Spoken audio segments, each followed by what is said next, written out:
Mr. President, Excellencies, ladies and gentlemen, we gather today at a unique meeting with a uniquely important purpose: to put in place an effective global front against the spreading of non-communicable diseases and to start removing some of the major threats to human life in our era.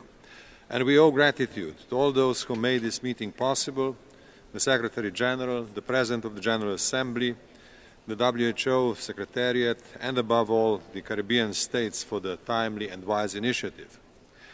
We have heard figures about the non-communicable diseases and resulting deaths, and rightly so. I'm convinced that these figures will be quoted often these days, and they should. The world must become better aware of the major threat to humankind. There is no doubt that non-communicable diseases constitute such a threat. But there is a paradox also here.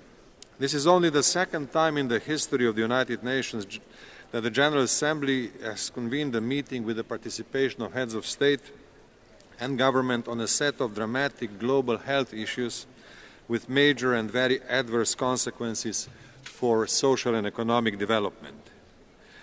We should think and ask ourselves why this is so. Perhaps our global understanding of development remains too limited and excessively driven by economic technicalities. Perhaps health issues are still seen as a matter for experts and not for global policymakers. And this has to change. And as successful campaigns against polio, smallpox, HIV/AIDS have demonstrated in the past, the world can succeed. In the framework of the European Union, Slovenia has been among the initiators of the European Partnership for Action Against Cancer, a campaign for the most effective prevention and successful treatment of cancer diseases. International cooperation is vital for success. But there is a fundamental problem here. The world needs more effort and more resources: medical, technical, financial, and organizational. And we need multi-sectoral strategies, a system of most appropriate indicators to measure progress, and an institutional mechanism which will enable an effective coordination at global level. We have a long way to go. The WHO leadership, with full participation of member states, will be necessary in the process of implementation of the declaration just adopted. The Secretary General will have a crucial role in the preparation of an effective strategy of multi-sectoral action, and all of us have to participate.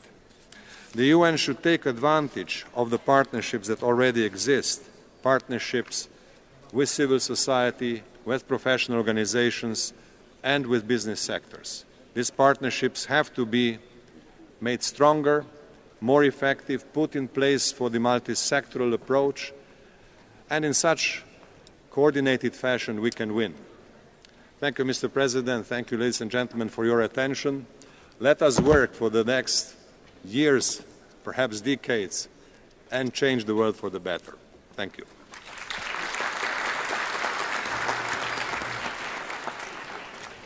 I thank the President.